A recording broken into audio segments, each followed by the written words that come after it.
Howdy, howdy. My name's Trishaly. Welcome to the Common Sense Cowgirl.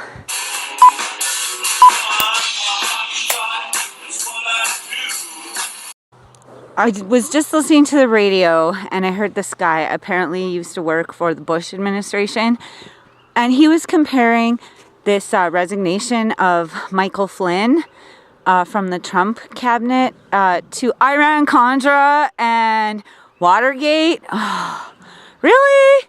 I don't think so. Actually, if you wanted to do an analysis of Watergate and Iran-Contra, you would very quickly realize that the reason that Donald Trump and most of the people on this planet have a strong distrust of major media outlets, it is because of the lack of investigative reporting into Watergate as well as Iran-Contra. I think about if we would have had the internet during the Watergate scandal or during Iran-Contra, people, the world would be such a different place. Radio and television, since its inception, has been a tool for propaganda.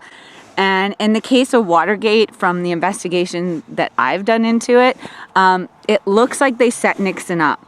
Now, Richard Nixon had been frightened about the potential of him facing assassination like JFK did.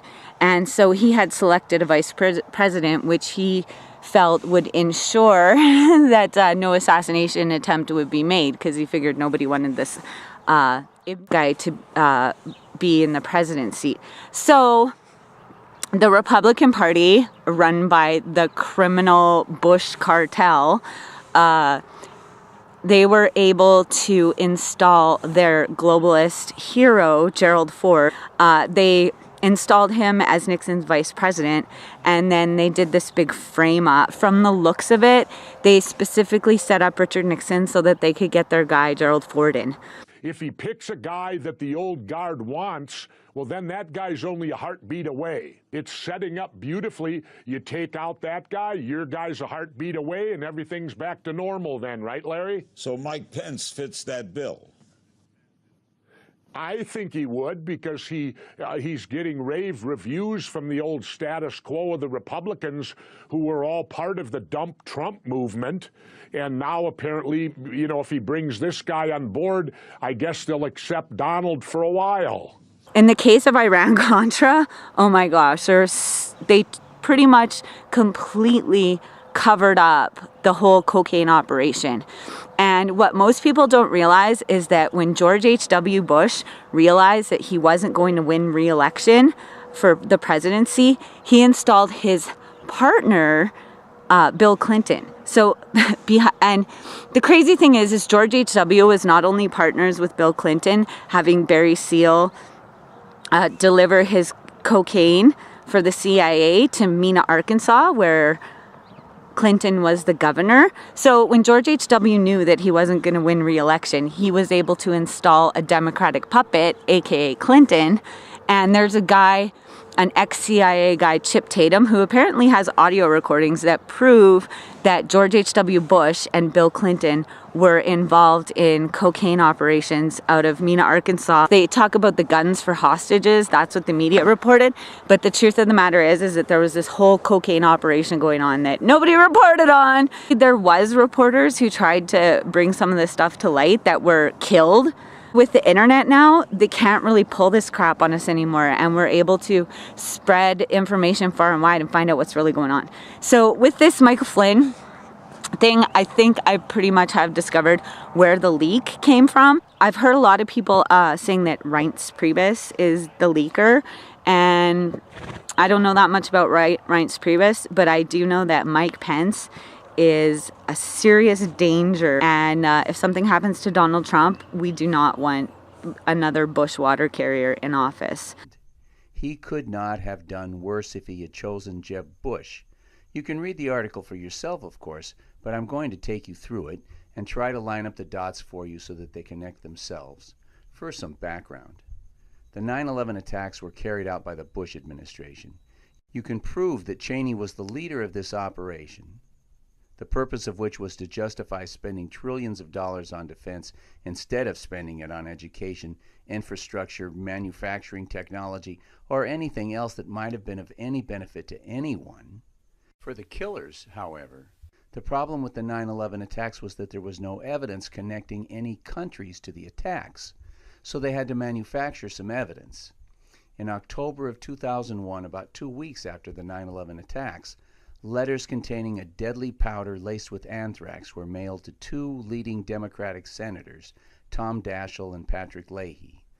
The plan was to blame these attacks on Iraq, and part of that plan was to show that the anthrax used in the letters was the product of a very advanced laboratory, like you might, if you were a liar, claim existed in Iraq. The problem was that Attorney General John Ashcroft and the FBI, and especially the scientists involved, were not cooperating in the plot and had reported honestly that their investigation showed that the anthrax was domestic in origin. The scientists responsible for investigating this issue knew that there was no evidence that the anthrax had been genetically modified to make it more dangerous, and they knew it immediately, within days, when they began treating the victims, and the victims immediately got better. Pence knew this. This is a press conference outside the Capitol on October 27, 2001. Health officials have urged us to encourage everyone who has been in our office since the close of business on October the 11th to begin immediately to obtain and utilize an antibiotic regimen under their doctor's consultation. My family and our staff are all well and in good health, and we will all begin prophylactic treatment of antibiotics after I leave this press conference today. There would have been no point in taking the antibiotics if the anthrax used had been genetically modified to resist the antibiotics. At this same press conference, Pence introduced Commander Greg Martin, who is the head of infectious diseases at Bethesda Naval Hospital, who had said that the mailed anthrax has been very sensitive to all of the typical antibiotics that can be used for naturally occurring anthrax. Which, again, means that the anthrax had not been modified to make it resistant to drugs. Within a couple of months, the scientists had done more work to prove that the material had not been genetically altered, and they told Congressman Mike Pence and everyone else in January. And then, 9 months after the first finding by the scientists that this was ordinary unmodified anthrax, and 6 months after the definitive genome sequencing, which, by the way, also showed that the anthrax had come from illegal U.S. Army bioweapons stockpiles, Pence wrote and published a letter to Attorney General John Ashcroft accusing him of lying to protect terrorists because Ashcroft found that the source of these anthrax attacks was domestic when, says Pence, there is significant evidence to suggest an international source for these materials. Material found in my office and in others on Capitol Hill was finely milled weapons-grade anthrax that had been genetically modified to increase its virulence. Now, this is a lie. Pence knew it was a lie. He's lying to the guy who was in charge of the investigation and who knew better than anyone that it was a lie. And he's challenging Ashcroft, demanding to know why he is, in effect, protecting terrorists on the basis of known lies. Who does that? Pence, at the time he wrote the letter, had been a congressman for 18 months. Where does he get the balls to threaten the Attorney General for telling the truth? I think the answer is obvious. If you see some little punk-ass bitch threatening someone much bigger than them, you know it's because a much bigger dog has their back. Pence's letter was supposed to be about anthrax, but it mentioned Iraq 4 times. He was accusing Ashcroft of failing to cooperate with the efforts of the men who wanted to make war on Iraq, which means really that he was accusing Ashcroft of failing to cooperate with the men who brought down the towers, and who, as Ashcroft was discovering in his investigation, were also the men behind the anthrax attacks. The deadly mailings figured in the Bush administration's case for invading Iraq. This lie, that there was any evidence suggesting that the anthrax came from Iraq, was central to the Bush-Cheney case for war in Iraq. When Colin Powell went to the UN to lie his ass off In an effort to justify the coming murderous invasion, he waved around a vial of white powder and lied and said falsely that Iraq was stockpiling tons of this poison that had been used in attacking Washington. And Pence was part of that plot. Pence is an attack dog of sorts for the most dangerous big dogs on the planet in their attempts to kill millions of peaceful civilians around the world and destroy the lives of hundreds of thousands of Americans and piss away the country's treasure by the trillions. But did I mention that Mike Pence is also nuts? And all of the public should know that God who put this country on these shores has placed strong men and women in the leadership of our national government for such a time as this. This is all God's will, don't you see? The attacks were God's will because the war on Islam is also God's will, and all God needs you to do is trust these killers, the war makers, that God has placed in the leadership of our country. It is said that fear is useless. What is needed is trust. And today we find yet one more reason to trust in the national government that has again earned our trust this day. He lied. In addition to being a liar, there's a guy named Tory Smith, and okay, so I just want to give some background on what they do with people like Tory Smith. There was also the example of Cisco Wheeler. So these are their government mind control puppets that they create, and typically they're supposed to be killed off before they can ever talk. But in order to ensure that when they do talk, they sound like complete nut bars, they create these alien scenarios, this reptilian myth, I believe. So even Phil Schneider, who was an engineer who was working on these deep underground military bases, claimed that he was attacked by an alien. But I think what really happened with Phil is they knew he was going to talk about their underground MyLabs and stuff like that. So they created, either using holograms or some kind of genetically modified creature that they created in a lab, and some secret weaponry that they have, to attack Phil, so that when he came out to tell the truth about all these dastardly things that the government was doing in these dumps, that people would dismiss him and think he was crazy because of this alien attack. And he actually showed all these burns to his body from this like advanced weaponry, but I don't think it's extraterrestrial. Kathy O'Brien explained it, and what they do is, in order to scramble your brain, they use this holograph technology and stuff to get people to believe that there's these reptilian beings. And Kathy O'Brien described how George H.W. Bush had this like hologram, and at the time when she was under the mind control, it fooled her to think that he was some reptilian, some alien being, and that she was helpless against his power.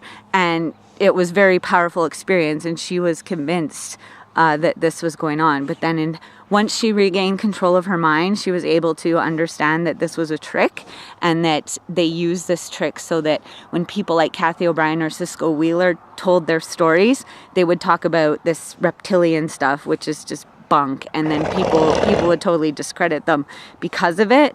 So that if she ever regained her mind and told her story, that she would be discredited with this bogus reptilian alien stuff that Tory Smith talked about. Hello everyone, my name is Tory Smith, and I monitor a child trafficking operation which has 40 main locations in the United States. One of them is here in Indiana, which has been open for 27 years now, and then they have a multitude of other locations. There's a major child trafficking operation going on, and it's owned by the Bush family and operated by DARPA and the CIA. And it's been a great money maker for DARPA, because if you like to rape 4-year-old girls, all you have to do is pay DARPA $43,000, and then they will allow you to rape a child. They do a huge amount of human experiments. I've personally been abducted to 14 out of 41 locations, and they never expected me to live to be able to tell you what I've witnessed. I share and report what I have seen, what I know to be true. What they would do in these MyLab child trafficking operations is they take the children and they strap them down to tables, they gang rape them, and they kill them in service to their Luciferian ideals or whatever you want to call it. Now they're taking the children and processing them in food and putting them into the Cowgirl meat supply. Cowgirl's heavily involved in this.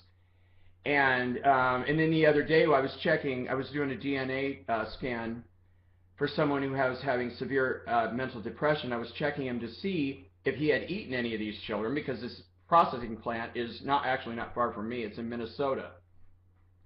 And the CIA agent goes, well, I don't know what you're so worried about. Most of that human meat was sent out of the country. Oh, well, that makes it all fine and dandy, doesn't it? Yeah, all these human children raped and murdered, and then the United States of America processes food. But don't worry, because they're shipping the meat out of the country. That makes it all okay, right? And one of their key players is a man who's acting as Indiana governor, who's named Mike Pence. The Bush family has been very good to Mike Pence, financing him and also providing him with other benefits. He has 16 bank accounts totaling just under $42 million. And 3 of these accounts are offshore and were generated by his participation in the war crimes in which he helped murder 6.1 million people. This is why Indiana Republicans just love him, because he's a child rapist and a child murderer and a war criminal. Because Indiana Republicans celebrate when the military murders helpless, innocent, weaponless people in other countries. Celebrate it. Well, the Democrats do too. I don't mean to single out the Republicans as being just filthy, low-life criminals, because the Democrats are too. I would like to make a special appeal to a child trafficker whose name is Karen Pence. Her husband just murdered his 51st child last weekend on Sunday. And it was an especially gory murder. He had the blood that was coming out of this little boy's rectum all over his penis while he was choking this child to death. Her husband, your husband, Mrs. Pence, has murdered 48 children by choking them to death during rape. Now, you've known about this since the 88th child that he's raped. When you found out that he had raped 88 children, your decision was to aid and abet him, to protect him, to help him to continue to rape more children. So the things that give this guy, Tory Smith, credibility are that he's talking about MyLabs and DUMBs, which from my research, it's been proven that they do exist and that they do experiments on people and children in these MyLabs. So that gives him credibility. And the other thing that gives him credibility is that he's dead now. Shortly, it was either right before or right after Donald Trump announced his VP choice of Mike Pence, that Tory Smith, he ended up dead in the hospital. Right? And it seems really suspicious. Although he was sick, it still seems pretty suspicious, the timing of it. But I'm old and I'm bitter, and they attack me every day. So maybe it's just being, I'm just tired of being attacked every day. Thank you. I love you.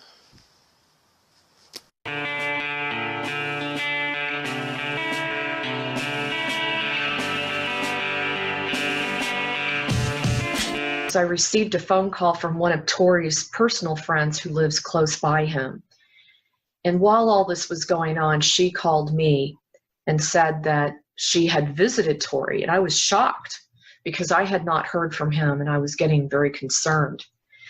She visited him last Saturday. She actually had some time to spend with him. She said he was about, he could stand up for maybe 5 minutes if he was lucky. And that he had lost over 100 pounds. He was literally so skinny, she couldn't even believe it.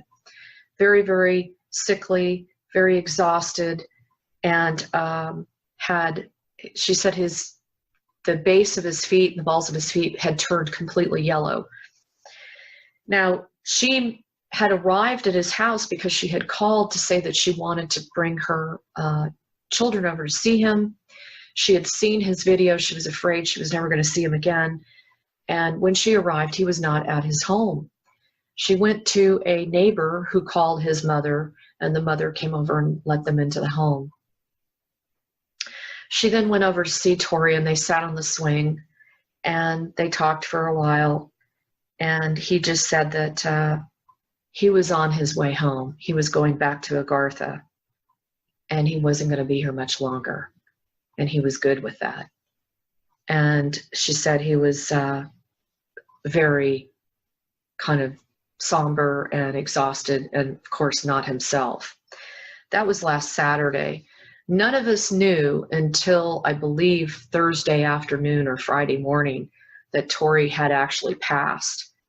And he was being taken care of by his 90-plus-year-old mother, and he had begged her to not be taken to the hospital. He kept saying over and over again that he knew what they were going to do if she took him to the hospital. Well, she did. And I'm hearing from some guidance that he actually was taken out once he arrived at the hospital. Believe it or not, he was starting to get a little bit better after such severe illness and prolonged attack on all of his body, organs, systems, and fields. Before Donald Trump even got the Republican nomination, I recommended that he select John DeCamp as his vice president. And unfortunately, that didn't happen. However, it's not too late. I think that if Donald Trump got rid of Mike Pence and replaced him with John DeCamp, we would see the arrest of George H.W. Bush, probably his son, probably some of his brothers, definitely Bill and Hillary Clinton, along with many, many, many high-level government officials that have been involved in these scandals since the Franklin cover-up back in the 80s. And John DeCamp was not only a master legislator and an amazing investigative lawyer who discovered this scandalous activity going on at the White House. He also has like one of the sexiest political campaigns that ever existed. He ran a successful campaign to obtain the state Senate seat in Nebraska while he was in Vietnam, saving Vietnamese children to prevent the possibility of an assassination, which they're talking about all over the place. I think he should get rid of Mike Pence and replace him with John DeCamp, because the only person who would probably scare these political elite criminals more than Donald Trump has is John DeCamp. So that would be my recommendation. Anyway, I'll leave it at that. Thank you so much for watching. Go out there and have an amazing day. And before I go, I want everybody to know that I'm a firm believer that in this life, absolutely anybody can be, do, and have anything they want, or we can have everything we want. And I choose everything, and I hope you will too, because you can. So just ask me how. Have an amazing day. And if I don't see you in the future, I'll see you out here in the pasture. Thanks for watching, y'all. Bye-bye.